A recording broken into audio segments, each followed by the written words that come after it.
cordial bienvenida al ciclo de conferencias La seguridad social a la luz de los criterios judiciales. Agradecemos a la doctora Sonia Venegas Álvarez, directora de la Facultad de Derecho, al doctor Imer Flores, jefe de la División de Estudios de Posgrados de esta facultad, a la maestra Lorena Redondo, al ingeniero Lenin Siria, el encargado del área de cómputo de esta División de Estudios de Posgrados, todo el apoyo y las facilidades brindadas para llevar a cabo este evento.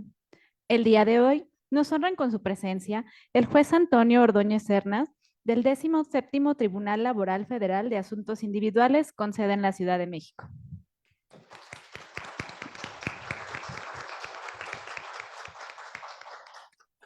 La jueza Rosaura Rivera Salcedo del 8º Juzgado de Distrito en materia de trabajo en la Ciudad de México. El doctor Porfirio Marquet Guerrero, director del Seminario de Derecho del Trabajo y de la Seguridad Social de la Facultad de Derecho. La doctora María Ascensión Morales Ramírez, catedrática de esta facultad y coordinadora de este ciclo de conferencia.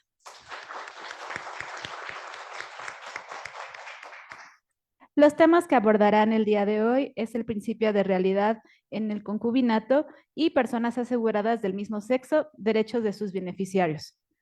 A continuación se dará una breve lectura a la semblanza curricular de nuestros ponentes.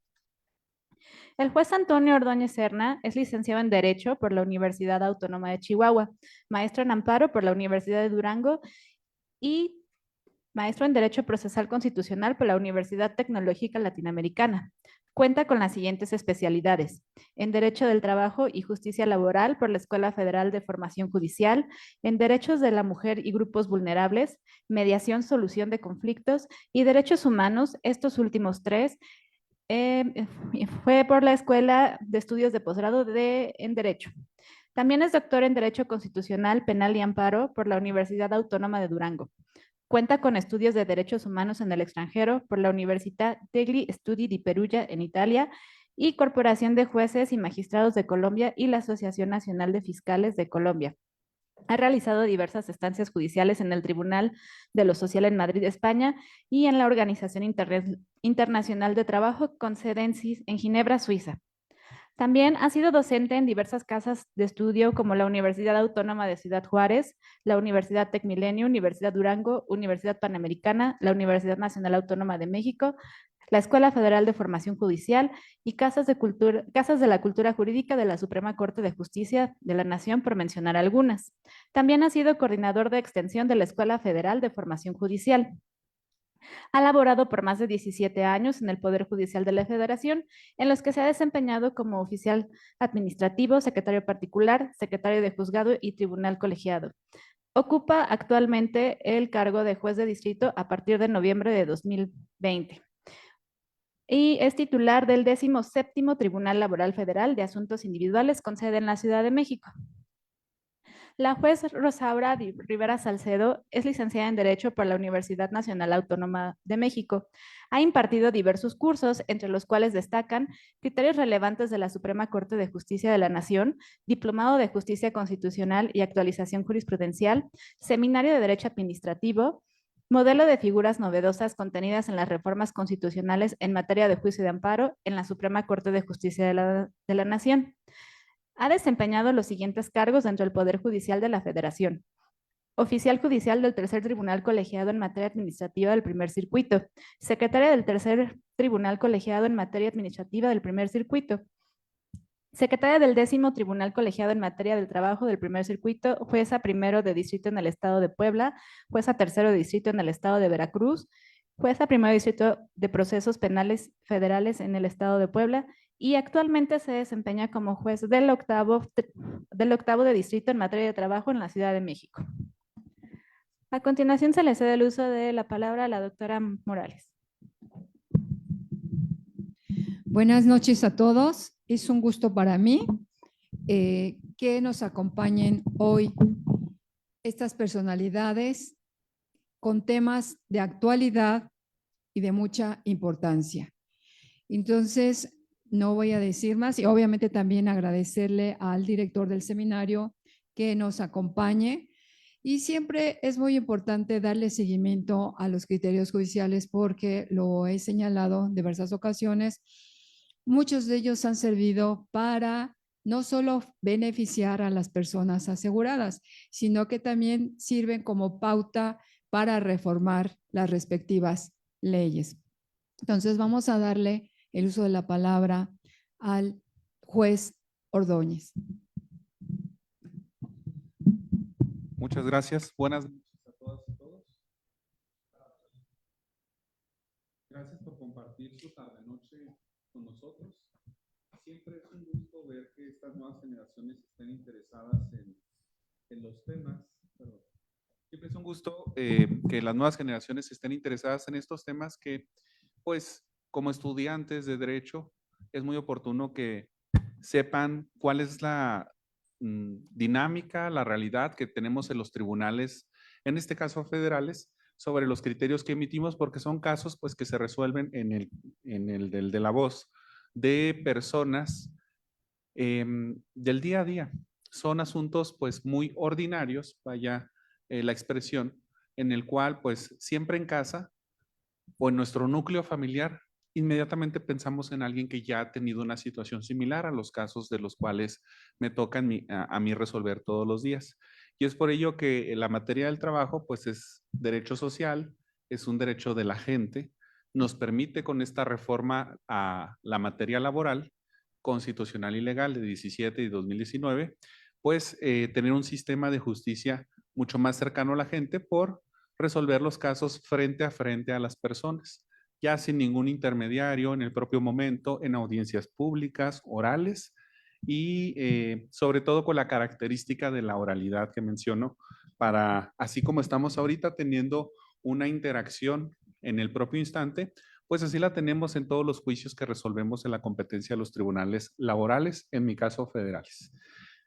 Entonces, pues bueno, les reitero el agradecimiento por estar aquí.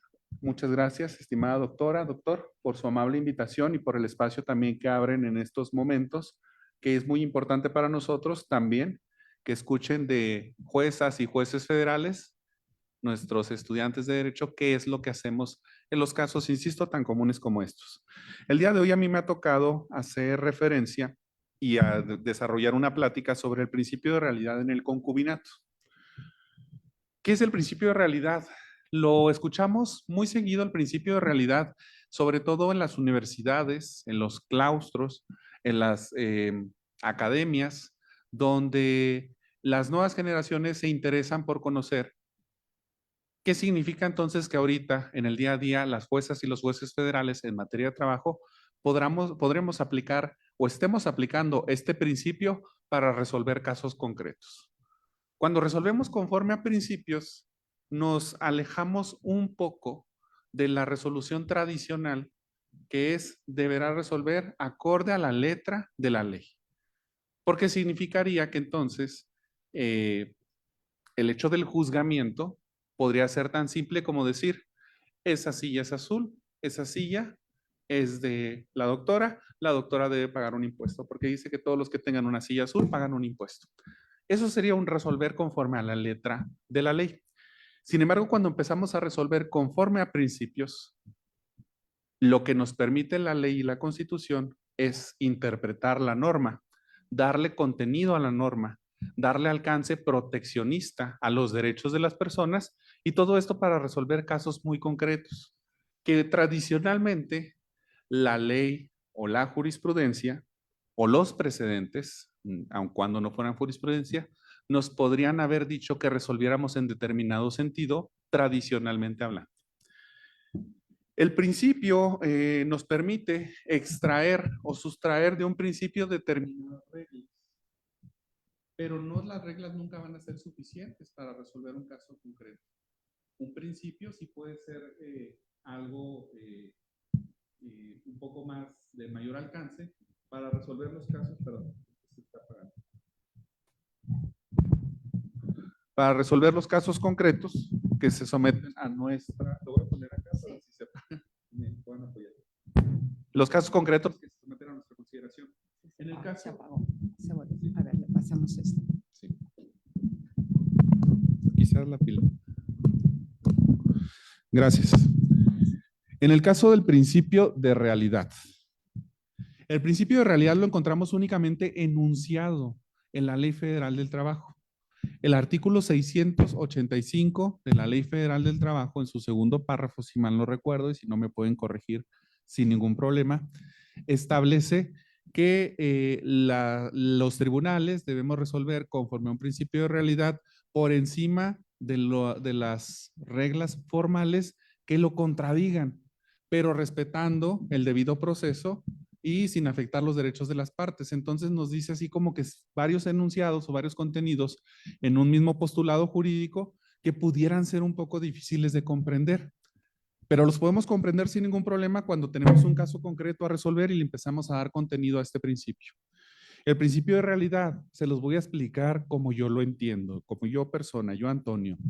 Yo entiendo el principio de realidad de que la ley me puede establecer o me puede definir ciertas reglas para decirme que este es un documento, que este documento es público, que a este documento público le amerita un valor probatorio y que este documento público con este valor probatorio es pleno para demostrar un hecho específico. Llamémosle acta de matrimonio. Es un documento, es público y prueba un hecho. ¿Cuál hecho? El hecho del matrimonio entre dos personas, ¿verdad?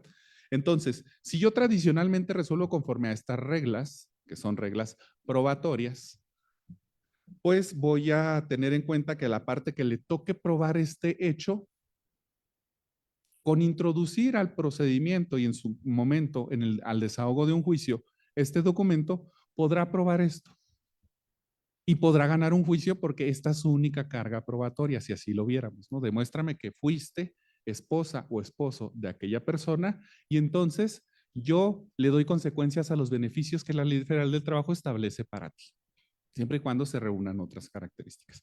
Pero eso sería una cuestión de reglas y de una aplicación específica a cierto postulado. ¿Qué significa entonces resolver conforme a un principio? Bueno, para empezar, yo tengo que ver quiénes son estas dos personas. Vámonos más allá. ¿Quiénes son estas dos personas? ¿Cuáles son los hechos que me relataron en una demanda para sostener este evento, que es el matrimonio y en su caso la muerte de alguno de ellos dos? ¿Cuáles son las circunstancias particulares que yo investigué sobre estas personas para resolver qué pasaba alrededor de ellos antes, en el evento de la muerte y después del evento de la muerte? Cuando yo empiezo a investigar todas estas cuestiones de las constancias del procedimiento, de las pruebas desahogadas ante mí, me doy cuenta de ciertas realidades que son diferentes en cada contexto y en cada entorno social, o es más, en cada familia. La realidad mía puede ser que mi familia esté integrada con otro varón y nada más. Y por ende, puede ser que yo no tenga este documento, que a mí me avale como esposo de otro varón. ¿Y por qué no lo voy a tener? ¿Está prohibido? No, no está prohibido ya, pero lo estuvo mucho tiempo, ¿no? O bueno, digámosle no permitido. Entonces, la realidad de nuestro país, de nuestra sociedad, de nuestro estado, de nuestra localidad, podría ayudarnos a comprender por qué yo no contaba con este documento. Y si no cuento con este documento, entonces voy a perder ese juicio que sí puede ganar la persona que está allá, que sí cuenta con ese documento. Pues no. Habrá que analizar la realidad de Antonio y la realidad social de donde vive Antonio. Antonio entonces quizá podrá demostrarme este evento, quizá no un matrimonio, pero entonces sí vámonos a un concubinato a través de otras pruebas. ¿Cuáles pueden ser esas otras pruebas? Pueden ser otros documentos, pueden ser testimonios y pueden ser quizá incluso hasta algún tipo de inspección. ¿De acuerdo? Entonces, cuando vemos las realidades de lo que ocurre con cada persona o con cada entorno, nos damos cuenta que esas reglas probatorias tradicionales, en los casos que se resolvían con determinadas circunstancias similares, ya no van a aplicar para la totalidad de las personas. ¿Por qué? Pues bueno, tan solo tengamos en cuenta desde el año, me parece que fue 2014, la Corte empieza a sacar una serie de doctrina jurisprudencial en la cual se repregunta el concepto tradicional de la familia. Y dice, a ver, y esto no tiene que ver con personas o parejas del mismo sexo, ¿no? No tiene que ver necesariamente con eso. El concepto tradicional de familia, ¿qué significa? Mamá, papá, hijos, núcleo de la sociedad, con el fin de ¿qué? De la procreación, de la trascendencia, ¿sí? Del bien común, el vivir comúnmente. Ahora, entonces, ¿qué pasa con las parejas que no pueden procrear? ¿No son familia?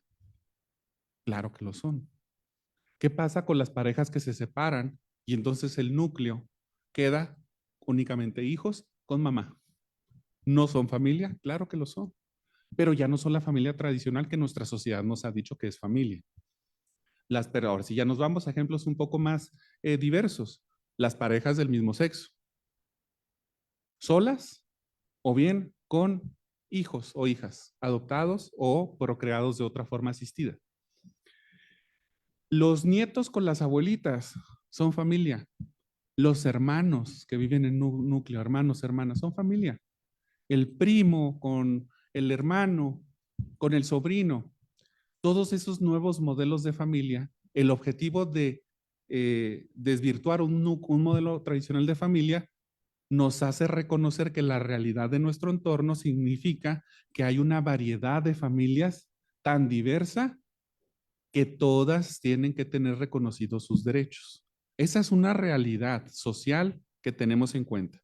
Pero si no le dábamos valor a esa realidad social, entonces no le íbamos a dar valor al reconocimiento de sus derechos. Imagínense qué tan grave era eso. Ok, volviendo. Cuando vamos a resolver conforme a un principio de realidad, entonces, como les decía, significa que veamos cuál es el entorno de la persona que viene a solicitar justicia. Que tratemos de ser lo más humanos posibles, no resolviendo con formas o fórmulas legales tradicionales. Que a mí me dirían, si tú no me traes este documento, entonces tú no puedes ganar un juicio. Y entonces, ¿cómo reconozco mis derechos? Bueno, la ley ha ido evolucionando y ya pues permite reconocer no solamente eh, mm, los beneficios legales en la materia laboral de los consortes en su momento y por ende de viudas o viudos, sino que también de concubinas o de concubinos, de ascendientes, descendientes, de cualquier persona que dependa económicamente y un que otro supuesto por ahí que se me está pasando. En ese sentido, cuando hablamos del principio de realidad en el concubinato, tenemos que tener en cuenta de que no todas las personas se van a encontrar en un mismo supuesto como para poderse defender en un juicio. Cuando vienen asuntos de designación de beneficiarios ante nosotros o de solicitudes de pensiones, que es la competencia más común que tengo en un tribunal laboral, nos enfrentamos a que muchas veces las personas acuden y dicen, es que yo nunca estuve casada o yo nunca estuve casado. Entonces yo era una concubina o era un concubino, pero generé derechos por esa relación. Y no me voy a meter en lo civil porque esa no es mi área. No soy competente para dictaminar o resolver sobre relaciones o consecuencias civiles, sino únicamente para efectos laborales. La Ley Federal del Trabajo establece una fracción muy específica para resolver este tipo de casos. Y también la Ley del Seguro Social. Y nos establece en el artículo 501, por ejemplo, reglas de que dicen, podrán ser designados como beneficiarios de una persona trabajadora que falleció y empieza con unas reglas de prelación que le conocemos. Fracción primera, ¿quién tiene el orden preferente? Viudas o viudos, hijas o hijos, menores de edad o mayores de edad de hasta 25 años si están estudiando o de cualquier edad si tienen una discapacidad del 50% o más, ¿verdad? Esa es la primera regla. Segunda regla, ascendientes. Tercera, y ellos tienen presunción legal. Todos nuestros papás, nuestras mamás tienen la presunción legal de que dependen económicamente de nosotros. Quien quiera demostrar lo contrario tiene que probarlo, la otra persona, no ellos. Tercer supuesto, ahora sí. Y aquí es donde la ley establece un contenido muy controversial por todos los aspectos donde lo veamos y donde cobra materia atender al principio de realidad. Dice, para no equivocarme, voy a darle una lectura. A falta de cónyuge supérstite. Empezamos con el primer problema que nos encontramos para resolver con principio de realidad. O sea, hace solo si no estuviste casado. A falta de cónyuge supérsite. No puedes haber estado casado porque si no, quien venga no tendrá derechos. Solamente los tendrá con quien estuviste casado. Me quedo aquí, fíjense, llevo nada de la fracción. Una realidad de nuestro país, ustedes díganme si la conocen, si han sido testigos de una situación así. Una persona que tenga, y no me voy a meter en cuestiones morales ni éticas, ni mucho menos, ¿no? No es el caso. Una persona que tenga un vínculo matrimonial amparado con un documento, no puede tener por ahí una novia o un novio. Yo creo que es una realidad que todos hemos visto, ¿no? Y no me refiero a una aventura, no. Una relación formal y que por muchas razones que nos ha alcanzado la realidad, siempre ha estado, pero no la hemos reconocido jurídicamente, porque muchas veces entre el patriarcado, el machismo y otras situaciones sociales que perjudican los derechos, pues no le hemos querido dar reconocimiento a cuestiones que puedan poner en duda los derechos del hombre, por ejemplo, y maximizar los de la mujer. ¿Qué pasa? ¿Puede coexistir un matrimonio con una relación amorosa de otro tipo? ¿Sí o no?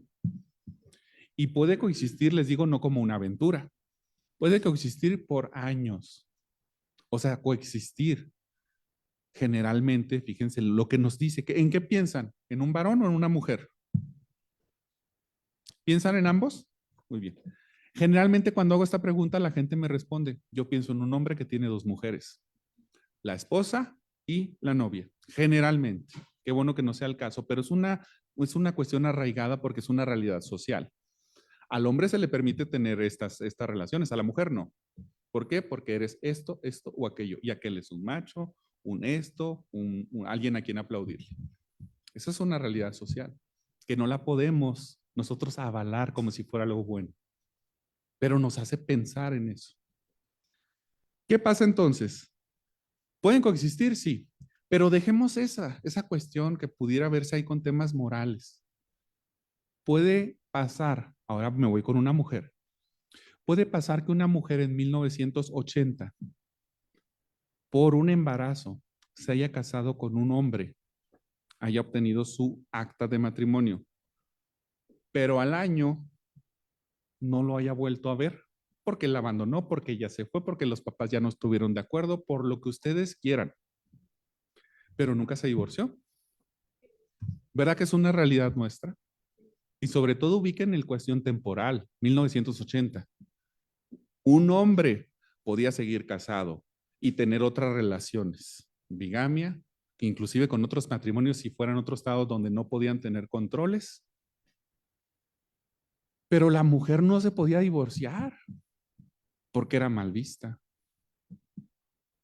Porque pues es que el apellido, es que los hijos, es que la manutención, es que él se fue, pero tú estás aquí, tú sigues siendo la mujer de. Esa es una realidad social. Entonces, ¿qué pasaría si llegan al tribunal y me dicen, acá tenemos un acta de matrimonio de 1980 y esa persona que viene acá diciéndote que lleva 35 años en unión de concubinato con el hombre que ha fallecido, no tiene ningún derecho? Aquí lo dice la ley bien claro, para que se ubique en la fracción tercera dice a falta de cónyuge supérsite. Y yo soy cónyuge supérsite. Y no hemos empezado a descubrir casi nada del artículo, ya tenemos un problema de fondo. ¿A quién vamos a darle el derecho? ¿A la viuda o a la concubina, perdón? Si nos vamos con las reglas o con las formas, que sería el valor de un documento, la introducción, las características, el valor probatorio, y nos vamos con las fórmulas legales, Pues yo les diría, no, no tiene ningún derecho. Aquí dice, a falta de cónyuge supérsite, la ley aplicada no me permite reconocerle un derecho a ella. Oye, juez, ¿pero qué no estás viendo que la demanda te dice que llevan 35 años viviendo juntos? Pero es que aquí dice la ley esto. Bueno, ya nos dimos una idea muy relevante de qué significa resolver conforme al principio de realidad y no conforme a reglas. Porque nos empezamos a empapar de lo que ha pasado entre estas dos personas y un tercero que ya no está en este mundo y no se nos hace difícil de creer que la situación perfectamente se pudo haber dado. Y que aunque esta persona viuda tenga un documento que le avale el matrimonio y también otro que le avale el hecho de la muerte, no necesariamente, no voy a decir que no, pero me quedo en no necesariamente será la única beneficiaria. Puede haber otra persona que sea igualmente beneficiaria o simplemente que incluso la desplace y ella no sea beneficiaria y esta otra sí, esta otra persona. Continuamos con el artículo. Dice, a falta de cónyuge supérstite. Y lo dice, concurrirá con las personas arriba señaladas. Otro problema. Te estabas peleando con el cónyuge, ahora peleate con los hijos y ahora peleate con los ascendientes. Híjole, qué complicado. Volvemos a resolver con principio de realidad. ¿Y qué elementos podemos tener? Pues los que constan en el expediente, ¿verdad? No nos podemos alejar de ahí. Punto. Los que consten en el expediente, ya sea ofrecidos por las partes o allegados oficiosamente por nosotros, como jueces proactivos.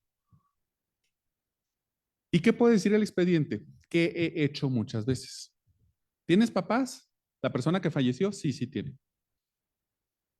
Pero, pues los papás están pensionados y tienen muy buena pensión.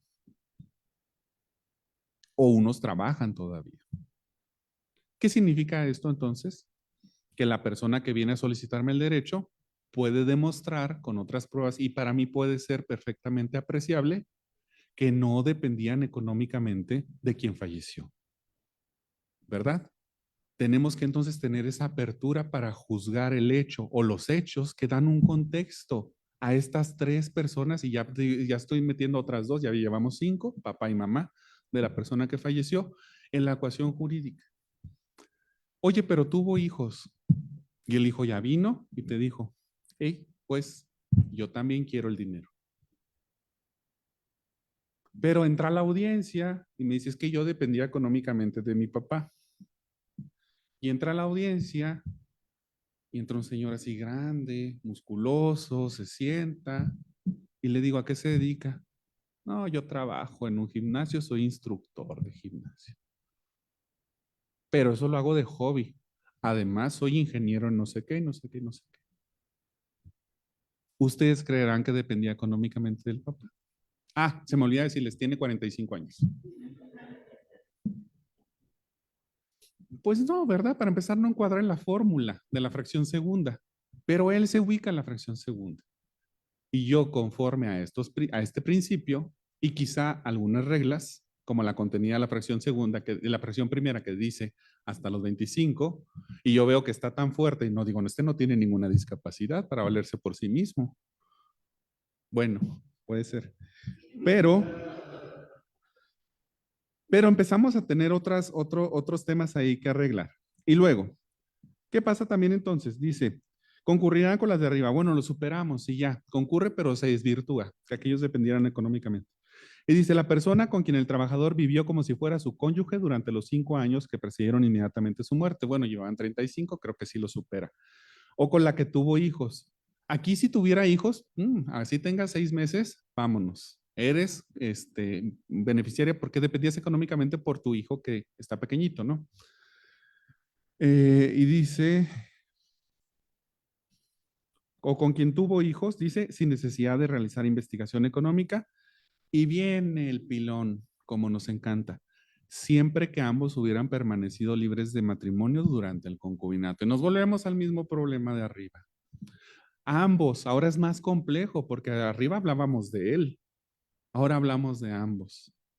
Bueno, resulta que la señora estaba en el supuesto que les conté el segundo. Ella se casó en los años 80, nunca se divorció, porque no se lo permitió la sociedad donde vivía. Y ahora viene la viuda que jamás volvió a ver a la persona a decirle, no, señorita, tú estás casada. Tú no te puedes ser beneficiaria porque no estabas libre de matrimonio. Ni él, ni tú. Bueno, con un ejercicio sobre este principio también podemos aplicar a su favor con una carga argumentativa importante, decir, oye, no es necesariamente válido decir que ya no puede ser concubina solo porque estaba casada, porque su situación del matrimonio que en un momento tuvo me ha demostrado con testigos, con su propia declaración, con la de otras personas, con un registro civil de Quintana Roo que dice que el señor se casó después, tuvo un hijo y hasta falleció, como para decirle que estaba casada. Bueno, si hubiera fallecido ya no hubiera estado casada, ¿verdad? Pues se hubiera extinguido ese vínculo, pero supongamos que no hubiera fallecido. Entonces, gracias al principio de realidad, nos permite juzgar con un amplio panorama y decir, a ver, estos eventos y estas situaciones son posibles en nuestra sociedad mexicana, sí. Si las juzgo tradicionalmente con las reglas que vienen en la ley, quizá mi decisión va a ser legal, pero no va a ser justa, va a ser legal, pero no va a ser acorde a la realidad que vivimos. Y ahora, ya que les digo sobre, por ejemplo, las parejas del mismo sexo. Acá no se prevé, pero está el supuesto de que, bueno, está la realidad social de que no muchos van a tener un acta de matrimonio. Sobre todo, y acá les cuento muy brevemente un caso de dos personas que me toca juzgar, en la cual pues eran los dos ya muy mayores y llevaban 30 años juntos. Ubiquémonos 30 años atrás, es el 94, ¿verdad? Ok, en el año 1994. No hacía mucho, incluso ser homosexual era un delito. Y no voy a decir que te mataban porque todavía te matan. Yo les voy a exigir que presenten un acta de matrimonio. Sobre el concubinato, les va a ser tan fácil demostrarlo como a la otro ejemplo que les puse tampoco. Para empezar, estamos poniendo al centro del hecho del juzgamiento su preferencia sexual. ¿Por qué? Dice, no es cierto, este juicio no versa sobre preferencias sexuales, pero él me va a tener que venir a traer a testigos que declaren de que él era pareja de este otro señor. Pero para ponérselos todavía más en principio de realidad, en el caso que juzgo, llega la señora, ¿sí? Oye, la señora, y me dice, no, yo soy la esposa. Y digo, ay, qué complejo, ¿no? Es lo mismo como los primeros casos, sean heterosexuales o sean homosexuales, que salga una tercera persona después del hecho de la muerte es una situación ya muy compleja. Y que se estén peleando derechos que pueden ser legítimos para las dos personas.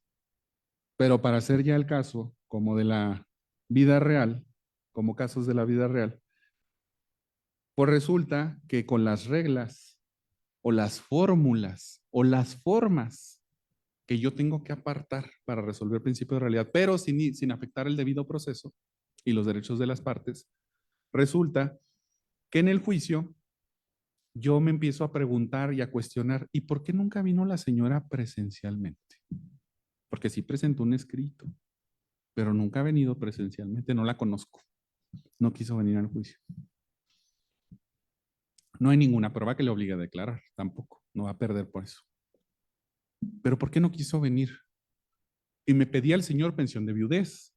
O sea, yo fui su concubino, generé derechos y merezco una pensión de viudez. Ya fui al IMSS, me discriminaron, se burlaron de mí, me dijeron, no puedes porque aquí hay una señora que estuvo casada con él, ella sí es su esposa, y no vengas tú aquí y el calificativo, a querer afectar la vida de esta señora. Qué complicado, ¿verdad? Y nos volvemos a replantear, ¿no estamos juzgando las preferencias sexuales de una persona? Sí. Esa persona se ve en la necesidad de traerme aquí a testigos para que declaren sobre su preferencia sexual y sobre su vida íntima que tuvo con la persona que vivió antes durante 30 y tantos años.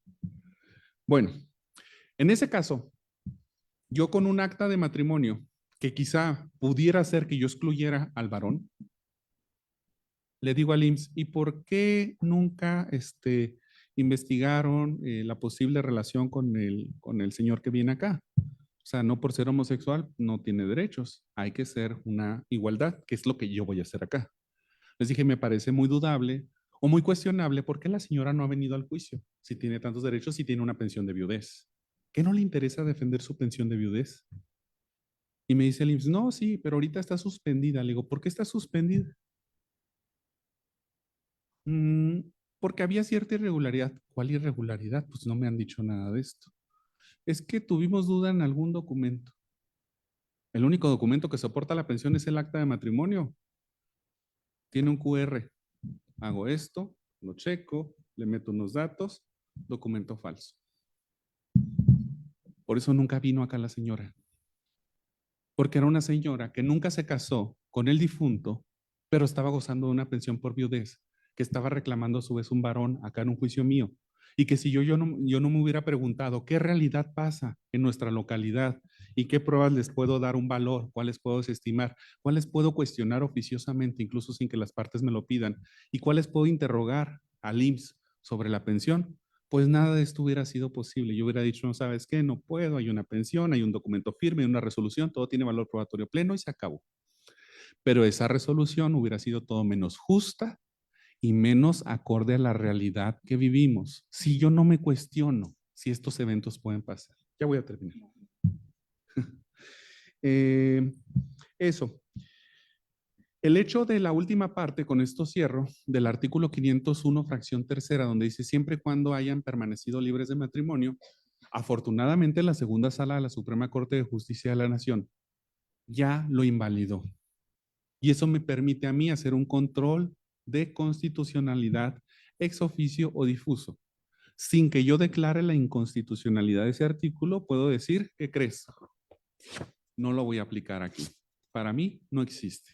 Lo separo del asunto y le quito esa parte. Eso significa hacer el control. Cuestionar si esa porción de la norma va en contra de la Constitución, y si yo advierto que va en contra de la Constitución tan solo por estar vinculado a una categoría sospechosa, la desplazo, quito ese requisito y digo, no, no tienen que estar libres de matrimonio. Porque ¿qué dijo la Corte? Eso va en contra de el libre desarrollo de la personalidad. Tú y tú y tú y tú, todos pueden haber estado con matrimonio y tener relaciones amorosas con otra persona y nadie les debe de juzgar por eso. Y mucho menos la ley les puede restringir derechos solamente porque tengan dos relaciones amorosas. ¿Cómo se queda uno? Dice, wow, la realidad nos alcanza, pero ahora nos alcanza incluso en lo jurídico. Ahora tengo un documento, fuente del derecho, que me es útil para resolver casos similares. Estos supuestos son algunos, se va el tiempo rapidísimo, de los que les puedo contar sobre cómo entenderemos de una forma muy sencilla el principio de realidad en materia laboral para resolver conflictos cuando haya una relación de concubinato de por medio como hecho generador para el reconocimiento de un derecho. Gracias.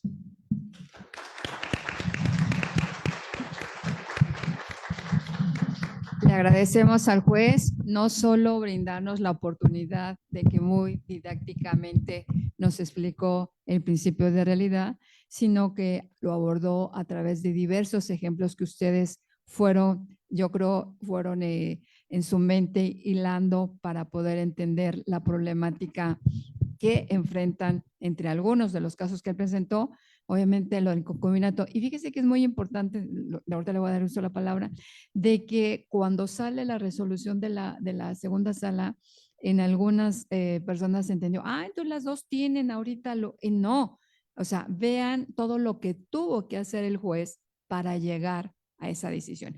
Bien, vamos a darle el uso de la palabra a la jueza. Adelante. Muchas gracias, buenas noches. Sí, ¿verdad? Sí. Si no, le pasamos.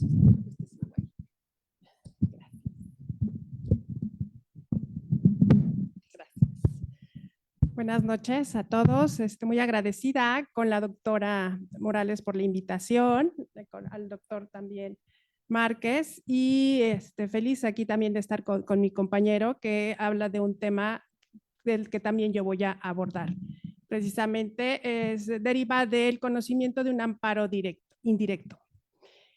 Como contexto, o sea, les voy a platicar más o menos, o sea, desde que llega la demanda, si se escucha ahí, a ver, ¿sí?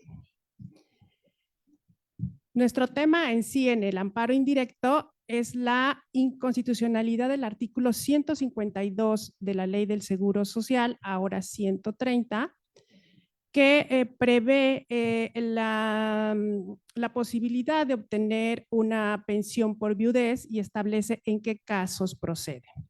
Tuvo una reforma, pero sigue teniendo un gran vicio de discriminación que ahorita vamos a abordar y que fue lo que resolvimos en el amparo indirecto. Antes que nada, quiero manifestarles, decirles que, bueno, siempre he sido una juzgadora de amparo y el amparo es una figura maravillosa que ha sido y sigue siendo por antonomasia un control de la constitucionalidad, de la legalidad de los actos de autoridad. Entonces, siempre vamos a pensar, cuando estamos hablando de amparo, como ustedes saben, que estamos analizando un acto de autoridad que es impugnado por una persona que considera que dicho acto afecta sus derechos humanos. En este caso específico, cuando llega la demanda, estoy en materia de trabajo en amparo y bueno, nuestro cúmulo de trabajo no se refiere mucho a derechos humanos, entonces cuando yo veo una demanda de esta naturaleza me pongo muy feliz porque creo que vamos a hacer un bonito estudio. En este caso llega el quejoso, les voy a dar más o menos los antecedentes. Llega el quejoso, es una persona que trae un padecimiento de cáncer ya muy avanzado y que nos viene señalando como actos reclamados en la demanda una resolución de la subdelegación del IMSS le niega la pensión por viudez y en consecuencia la atención médica porque él vivió en concubinato con una persona del mismo sexo.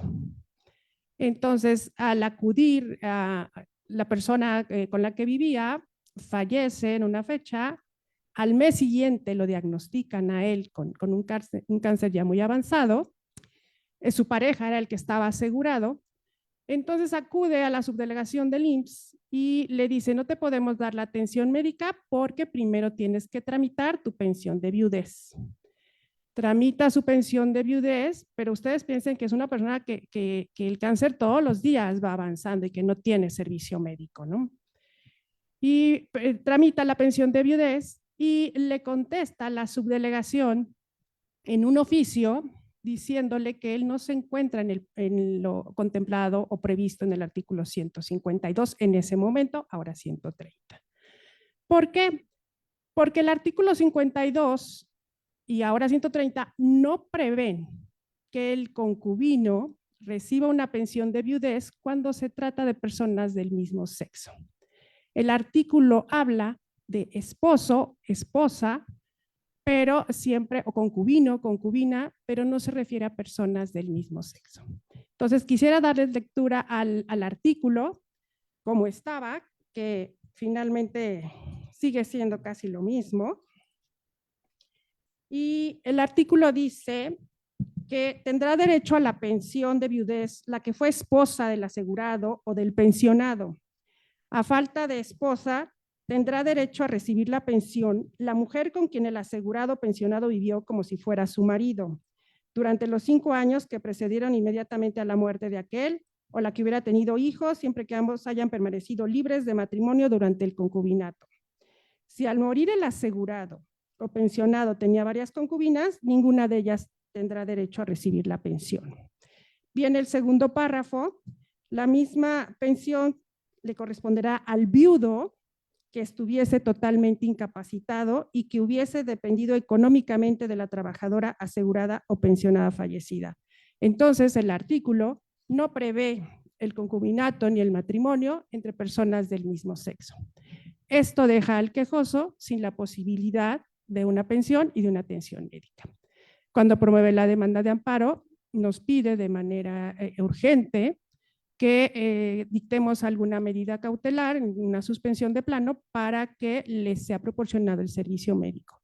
Inmediatamente lo hicimos y la autoridad afortunadamente acató la suspensión y en ese momento lo empezó a atender y a proporcionarle el medicamento que necesitaba sin tener la pensión.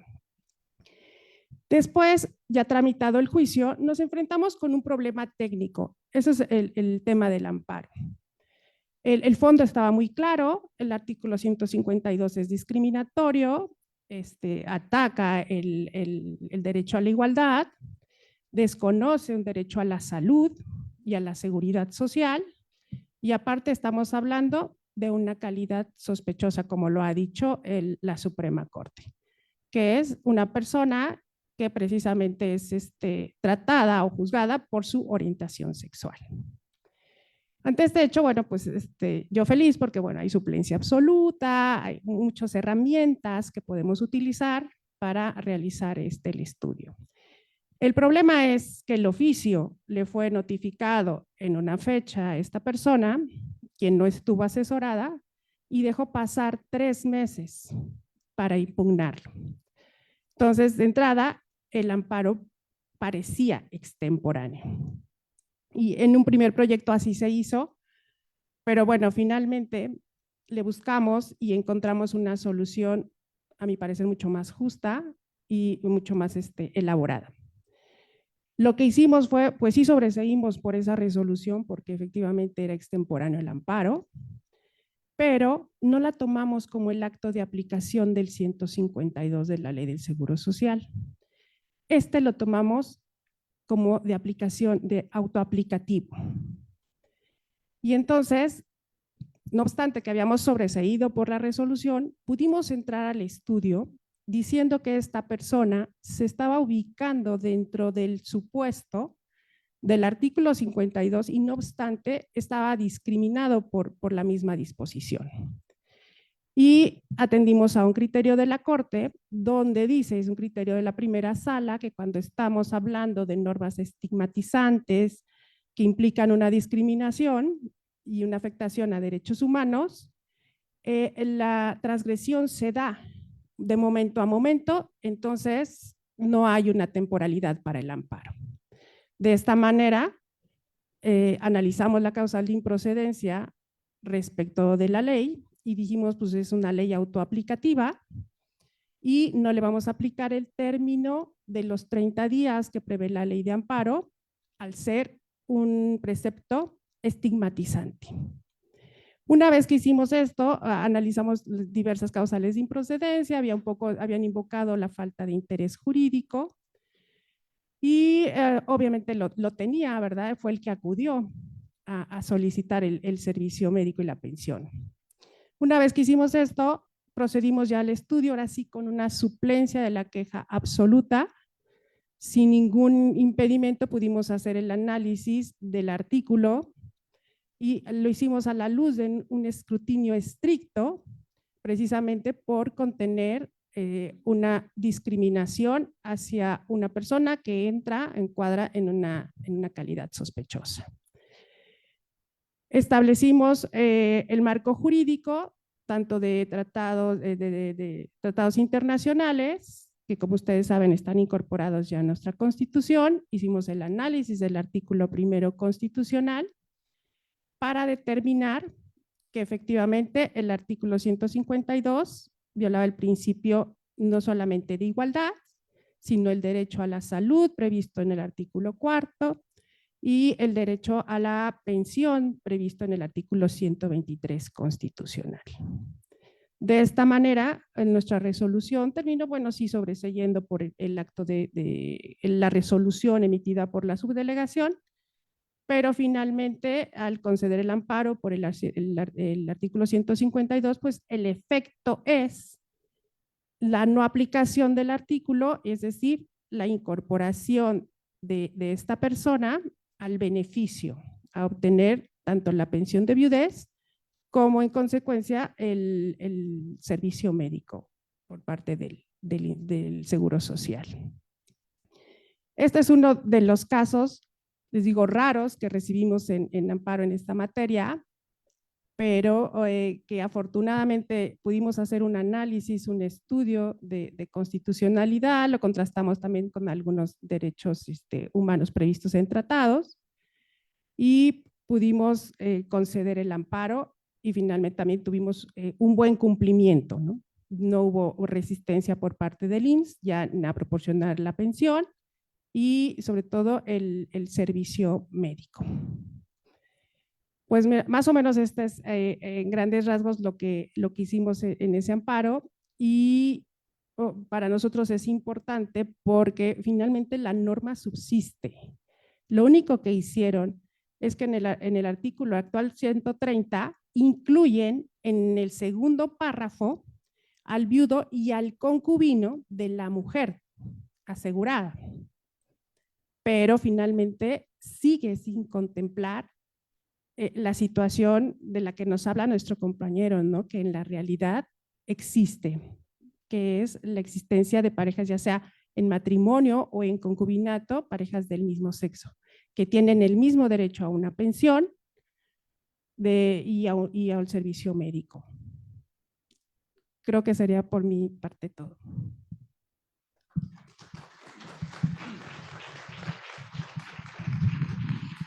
Pues muchas gracias. Sin conocerse, déjenme decirles a nuestra audiencia y el público, los jueces no se conocen y obviamente sin querer, en cierta forma, están abordando ambas el principio de realidad, porque si se dieron cuenta, tuvieron que allegarse de una serie de elementos para poder, en este caso o en estos casos, ayudar al asegurado y a los beneficiarios. Afortunadamente, hace un año justamente se reforma la ley. Vean la importancia, ¿por qué lo estamos viendo? Y me dirijo a ustedes, jóvenes, la importancia de conocer los criterios judiciales. Gracias a esto, al trabajo que se realiza y que realizaron en su momento y que han realizado en su momento en los respectivos juzgados y en materia de amparo, resulta, hemos comentado que algunos llegan a aterrizar en la propia ley y esto viene a generar que son más los beneficiarios que no únicamente el que interpuso el juicio de amparo.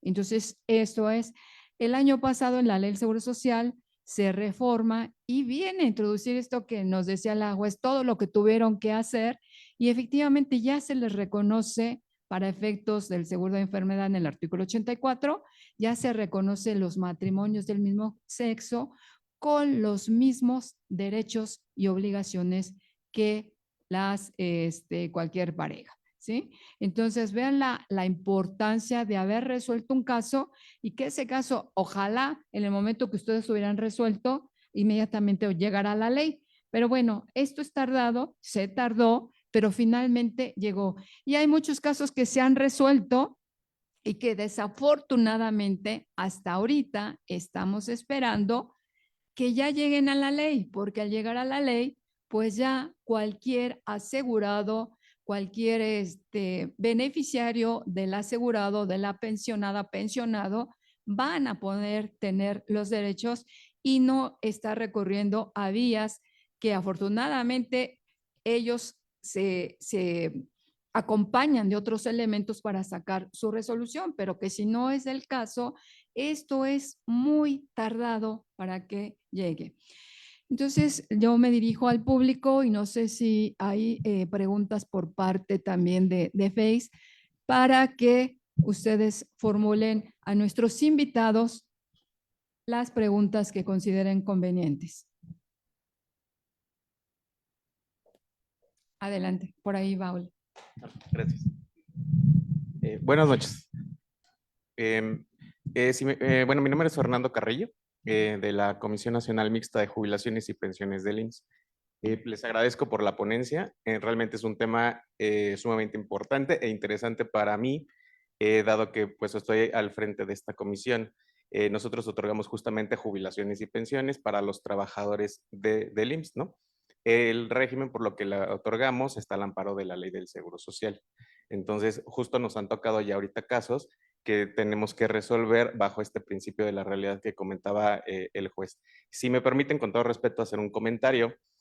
Actualmente la Comisión Nacional Mixta de Jubilaciones y Pensiones ya otorga las jubilaciones y pensiones a matrimonios igualitarios, personas parejas del mismo sexo, sin exigirles requisitos adicionales a los que se les exigía en su momento a las mujeres viudas. Es decir, con que nos comprueben, en su caso, el matrimonio, se les otorga. Ya no se les pide mayores elementos, mayores documentos, simplemente que nos comprueben, digamos, el vínculo matrimonial, o como es en el caso de los concubinatos, pues ya sea la declaración o a través de la sentencia que les acredite ese hecho. Ahora, si me permiten hacer expresar una duda que tenemos o que se nos ha presentado en la problemática, justo con las sentencias que se resuelven bajo el principio de la realidad, es ¿qué hacemos con las beneficiarias que presentan un acta de matrimonio donde pues nos están avalando justamente ese vínculo matrimonial? Se presentan con nosotros a solicitar de forma administrativa la pensión de viudez, y sin embargo, bueno, también nos llega una sentencia resuelta en favor de una concubina en la que también se le da el derecho a la pensión. Muchas sentencias ya vienen resueltas con la intervención de la cónyuge, o sea, viene la concubina y la cónyuge, ambas participan en el juicio, incluso el instituto también interviene y les han dado el derecho a la pensión al 50%. Digamos que en ese sentido no tenemos tanto conflicto para nosotros ejecutar el cumplimiento a la condena, pero sí tenemos problema cuando nos llega en la vía administrativa una solicitud de pensión de viudez de una persona que nos acredita el vínculo matrimonial. Nosotros no tenemos esa historia o esa investigación que ustedes realizan para emitir la sentencia.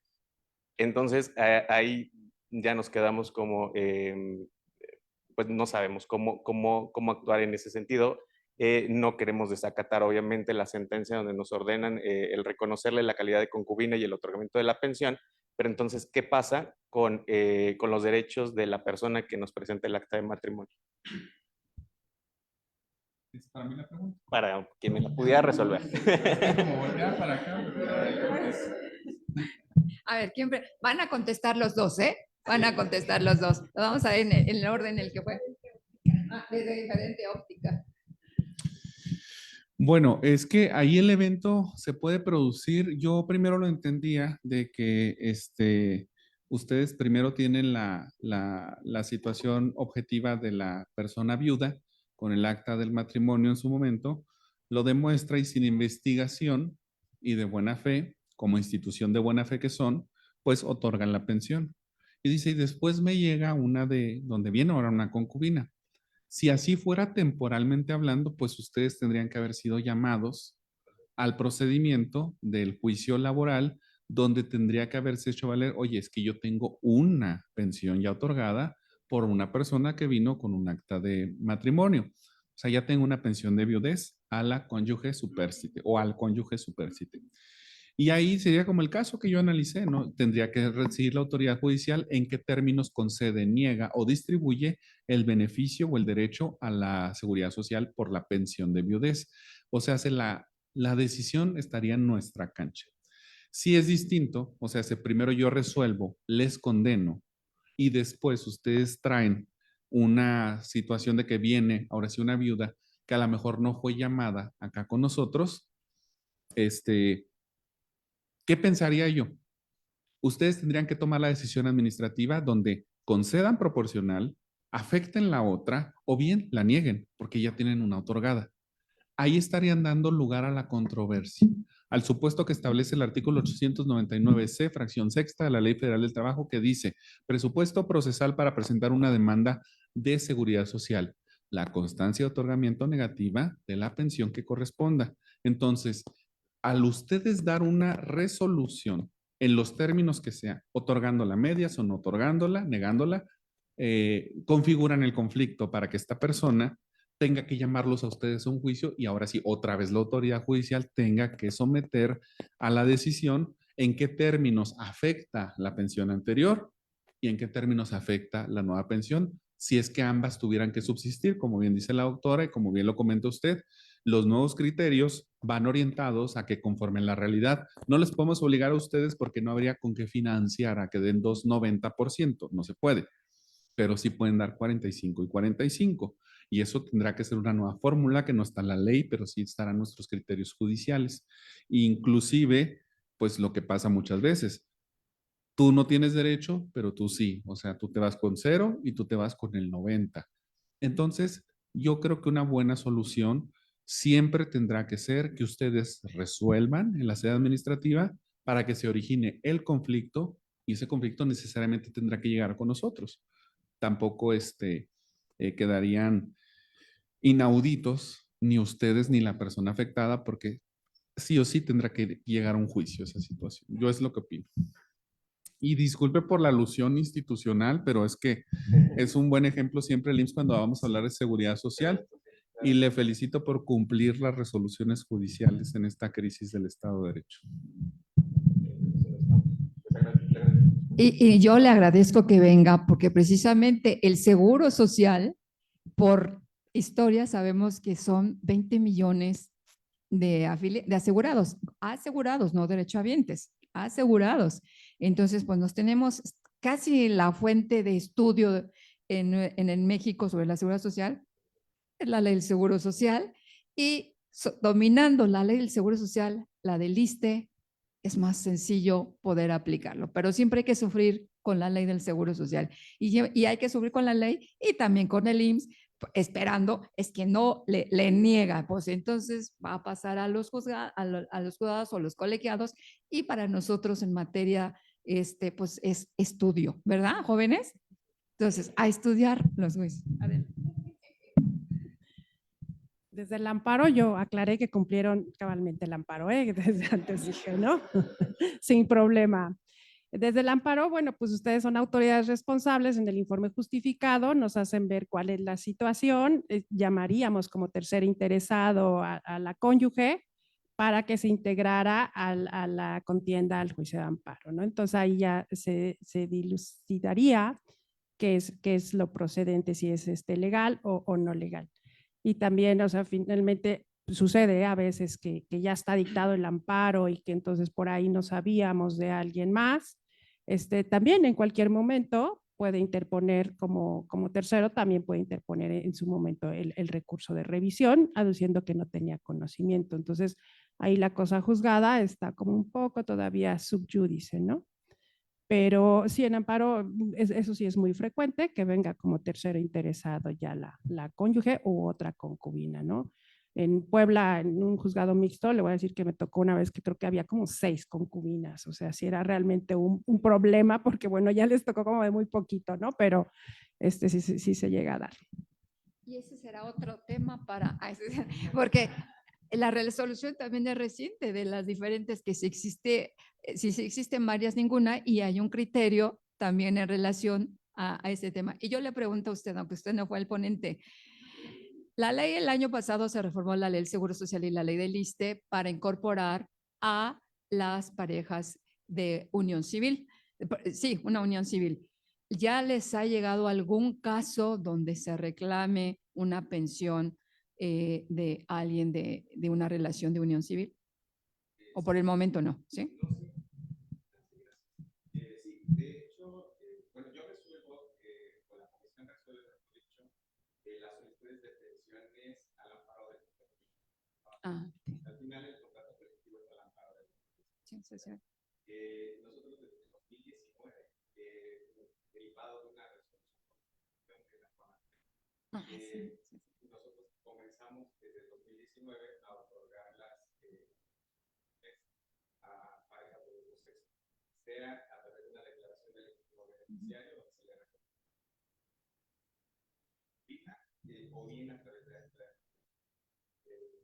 y ya la recibimos y les damos el hábitat administrativo como cualquier otra persona. Sí, pero este es otro caso, no es el de los casados, no es el de los concubinarios, porque la ley se reformó que la unión civil puede ser del mismo sexo, diferente sexo, y no necesariamente estar casados. O sea, no pueden, no, como que trata de diferenciar entre el matrimonio, el concubinato y una tercera categoría. Todavía no.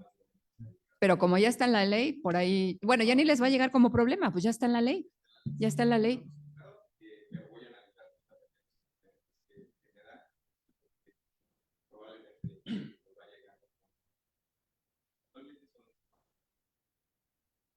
Bueno, muchísimas gracias.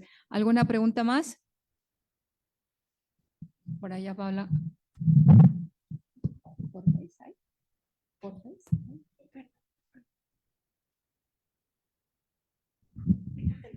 Sí, gracias.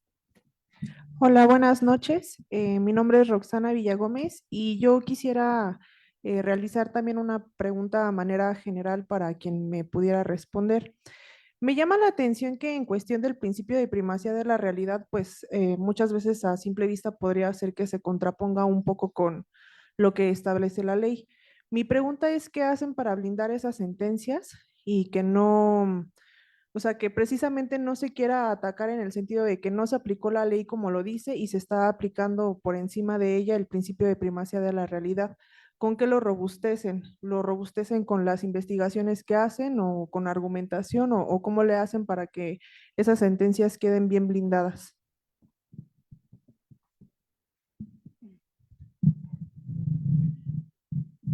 Los dos, ¿eh? Pues fíjate, en tu pregunta está la respuesta porque das tres elementos muy necesarios para resolver el punto. La carga argumentativa debe de ser importante, por supuesto. También identificar cuál es la ley o la porción normativa que se va a oponer aparentemente a determinada forma de solución, como ahorita yo les decía el contexto, ¿no?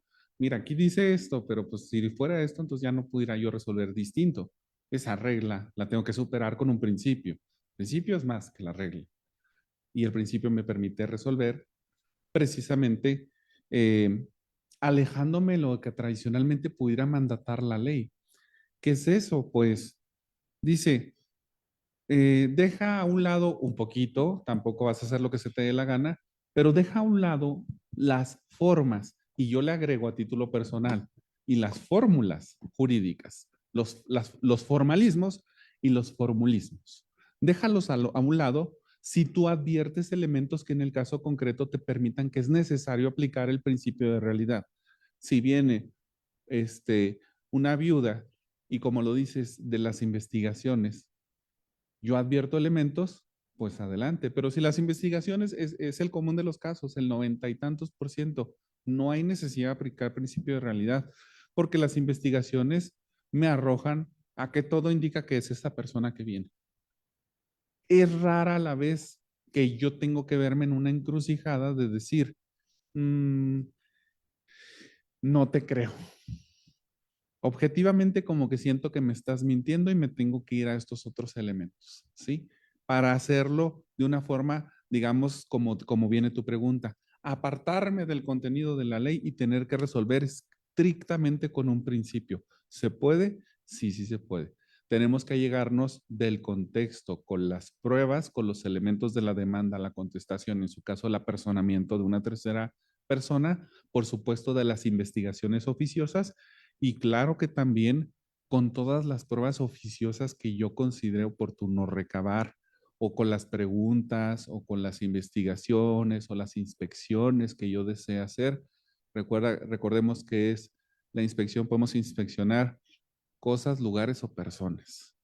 Entonces, tenemos una amplia facultad que se desprende del artículo 782 de la Ley Federal del Trabajo, que complementa a veces el principio de realidad, que es una facultad muy poderosa y muy importante para el derecho social, que tenemos las juzgadoras y los juzgadores en materia de trabajo para oficiosamente y con el fin de indagar la verdad de los hechos, podamos hacer preguntas, investigaciones y recabar pruebas de distinta naturaleza, las que me ofrezcan las partes. La clave está en lo que dijiste, la argumentación.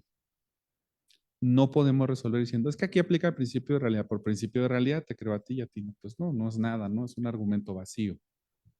Pero sí es relevante. No son tantos los casos, para que te quedes segura, digo, tranquila, de que tengamos que decir, afuera la ley, vengas el principio. No, generalmente se complementan. Y quizás solamente es una pequeña porción la que yo digo, esta forma o esta fórmula legal la puedo hacer un ladito porque aquí cobra vigencia un principio de realidad.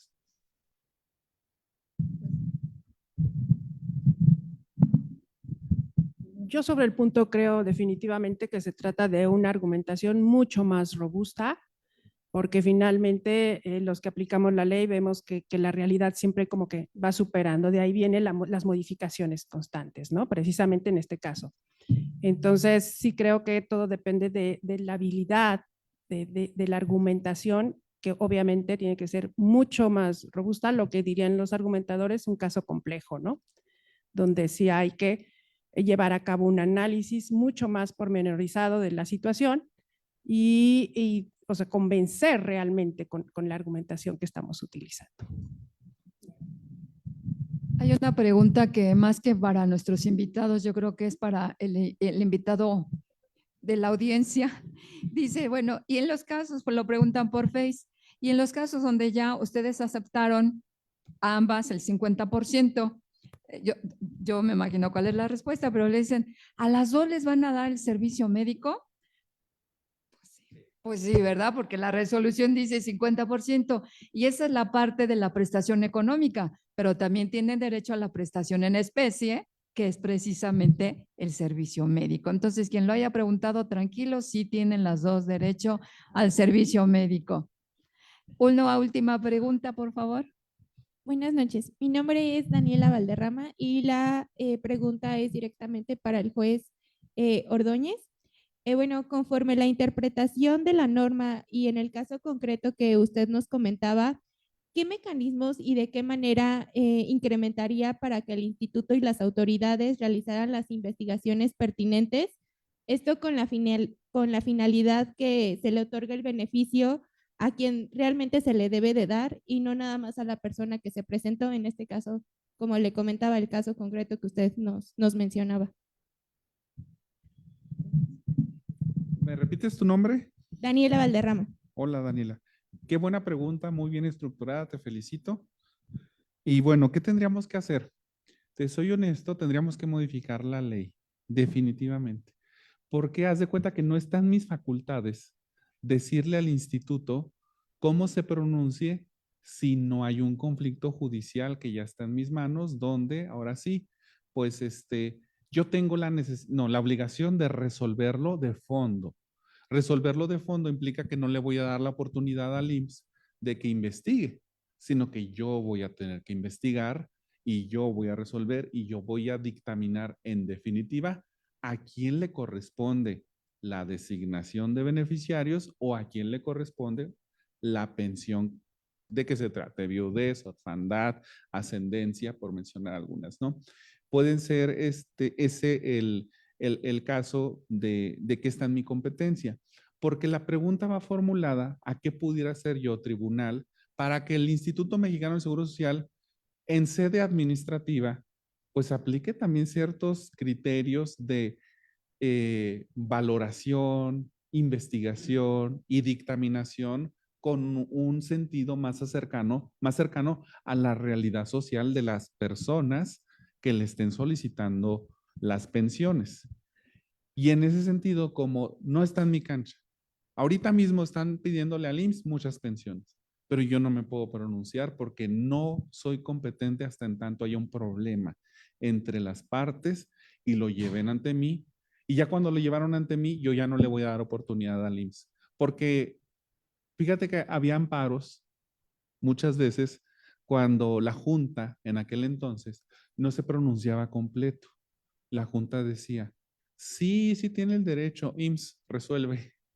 Imagínate, era una sentencia, le llamamos con una falta de exhaustividad porque no resolvía el asunto de fondo de todo lo que se le había planteado. Yo te pedí a ti que tú me digas si tengo o no derecho a una pensión, no que le digas al IMSS que él me diga a mí. ¿Me explico? Entonces, tu pregunta me parece muy, muy interesante y la respuesta necesaria definitivamente es que para que el IMSS pueda hacer un poco de ese trabajo que hacemos en los tribunales, la ley tendría que modificarse para que diga, antes de otorgar una pensión, si tú adviertes que potencialmente pudiera haber un conflicto de intereses en los derechos de dos o más personas, haz una investigación. Bueno, pues nos ahorrarían mucho trabajo, pero no creo que esté en su intención. Sí, había dicho que adelante, porque ya sería ahora sí la última. Sí, buenas noches.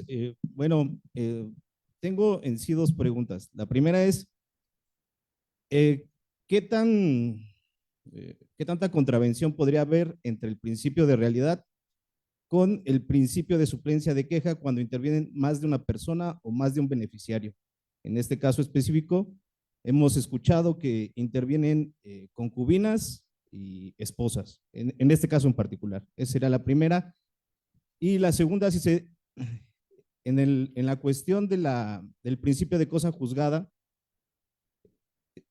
¿ustedes qué opinión tienen en relación con las sentencias que derivan o emiten en temas de seguridad social, si se pudiera considerar como una cosa juzgada relativa que puede ser modificada mediante diversos procedimientos o recursos posteriores? Serían esas dos.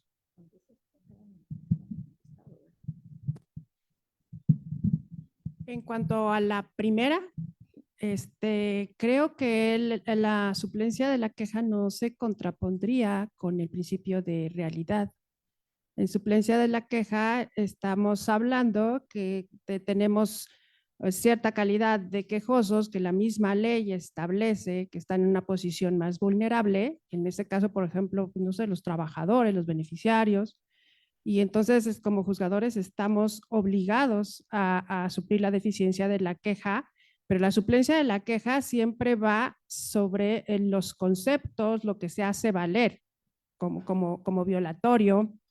Y el principio de realidad me parece que es como para establecer la litis y si finalmente, claro, se van a establecer ahí la procedencia de derechos, pero no se contraponen. Yo pensaría que como que más bien se complementan, ¿no? Primero tendremos que atender a un principio y finalmente ya cuando estemos para resolver una situación de fondo, entonces ahí sí aplicamos ya la suplencia de la queja si es que procede. Esa me parecería que sería la primera. Y cuanto a la cosa juzgada, pues les digo que es como relativo, porque podríamos pensar que la resolución que emite el IMSS podría tener cierta, ya pues, es ejecutable, todo esto, pero bueno, siempre está sujeta a la interposición de un amparo, ¿no? Entonces, el amparo pues podría modificarla. O sea, entonces no estamos hablando de una cuestión así, cosa juzgada, bueno, pues es cuando ya se hubiera analizado en amparo, en recurso, ¿no? Si ya, entonces hablaríamos de cosa juzgada, pero también si hay alguna modificación de las condiciones, por ejemplo, que aparezca ahí una concubina, pues ya también está relativo a esa cosa juzgada, porque viene una cosa como que sobreviene a lo que se resolvió, ¿no? Eso es. Gracias. Y bueno, para complementar un poco y de manera muy breve, por ejemplo, si lo ubicamos al proceso laboral, en el proceso laboral no hay suplencia de la queja porque es una figura del amparo. Y en el proceso laboral sí se aplica directamente principio de realidad. Obviamente en amparo lo van a aplicar porque me van a decir a mí si yo lo utilicé bien, pues lo utilicé mal, o incluso si lo omití siendo aplicable, ¿no? Entonces, claro que las autoridades de amparo también van a aplicar principio de realidad, pero desde una perspectiva distinta, no para juzgar el hecho, sino para juzgarme a mí si yo actué legal o constitucionalmente para definir si violé o no derechos fundamentales. Entonces son dos ópticas muy diferentes, la del proceso y la del órgano de control constitucional. A mí me toca de primera instancia apreciar los hechos sin intermediarios y aplicar el principio de realidad desde mi punto de vista como principio sustantivo, no procesal, porque lo aplico para decidir el derecho cuando estoy sentenciando, no cuando estoy desahogando o llevando un proceso. Eso como una cuestión, sí sé que suena muy técnico, pero solamente como para hacer una separación del por qué estos principios pueden coexistir, pero con unas ópticas muy específicas y muy técnicamente. En cuanto al segundo, yo creo que si viene una parte no involucrada en un primer asunto, ya no hay cosa juzgada porque no sea uno de los elementos, identidad de partes. Eso es básico, ¿no? Para la cosa juzgada, que han sido las mismas partes, el mismo acto, las mismas autoridades involucradas, según corresponda. Y en el supuesto, ahorita le decía, se integra una persona después a la sede administrativa y les pide algo y se actualiza un conflicto y me llega a mí, yo no puedo decir, hay cosa juzgada porque hace 2 años yo sentencié y dije que Juanita era la viuda con derecho a una pensión de viudez, porque acabo de sentenciar si Pedrito tiene o no derecho a pensión de viudez. Entonces, Pedrito no participó allá. y cuando no participa ya por una falta de integración, por una investigación de beneficiarios, ahí también tenemos criterios que dicen los beneficiarios no forman cosa juzgada porque eso puede modificarse en cualquier momento. Las investigaciones pueden cambiar y es más, el tercero no llamado puede, como dice la fracción 506 creo que es, pero dice, o 503, dice el no llamado puede intentar la acción civil contra el que venció por aquello que no le dio, ¿verdad? Entonces, tenemos varios caminos jurídicos y salidas legales para resolver ese tipo de cuestiones cuando se integra alguien más. Ya sea decir, no hay cosa juzgada, ya sea decirle, intenta tu acción ahora contra ella, que no te llamó y ahora es beneficiaria y se ha gastado recursos que pudieran haberte correspondido a ti si es que tú en un juicio independiente demuestras que tú tenías un derecho preferente sobre esta otra persona. Creo que pudiera ser así. Pues muchas gracias. Con esto concluimos, no sin antes agradecerles al juez Ordóñez y a la jueza Rosaura Rivera que nos vienen a compartir lo que ha sido su trabajo, pero también, no sé, ustedes nos dejan muchas inquietudes, igual que aquí nuestro invitado, de que pues hay mucho trabajo que hacer, ¿verdad? Tanto a nivel judicial, o más bien dicho, a nivel legislativo, y entonces a lo mejor, como dice el juez, ya no llegaría tanto trabajo a los amparos. Vamos a otorgarles sus constancias por esta conferencia y obviamente en agradecimiento a que nos compartan sus conocimientos. Voy a empezar como fue en el orden en lo que ellos nos compartieron y nada más lo voy a leer en una ocasión. Universidad Nacional Autónoma de México, Facultad de Derecho, División de Estudios de Posgrado, otorga la presente constancia al juez Antonio Ordóñez Serna por su valiosa participación como ponente en el ciclo de conferencias La seguridad social a la luz de los criterios judiciales, con el tema El principio de realidad en el concubinato. Celebrado este día, lo firma nuestro jefe de la División de Estudios de Posgrado, el doctor Imer Benjamín Flores Mendoza. Muchísimas gracias, juez. Muchas gracias a ustedes. Fue un gusto. Muchas gracias. Y el mismo reconocimiento a la jueza Rosaura Rivera Salcedo y independientemente que a los dos les agradezco infinitamente, al juez lo conocí en una conferencia que nos dio en la barra y le dije, lo voy a llevar a la facultad, lo voy a llevar al posgrado y me dijo, sí, aquí está. Y a la jueza le agradezco muchísimo porque ella está recién convaleciente, me estaba diciendo, pues no tenía voz y después pasó ahí me dijo de los pulmones, una bronquitis y yo pensé, honestamente, pensé que ella no iba a estar con nosotros. Infinitamente le agradecemos todo el esfuerzo por estar compartiendo con nosotros. Muchísimas gracias.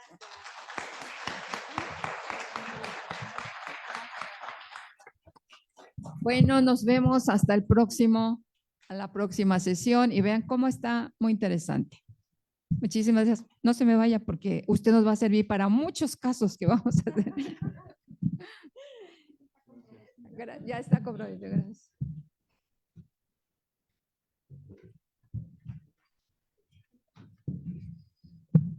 Paula, le toma los datos a él para estar en contacto.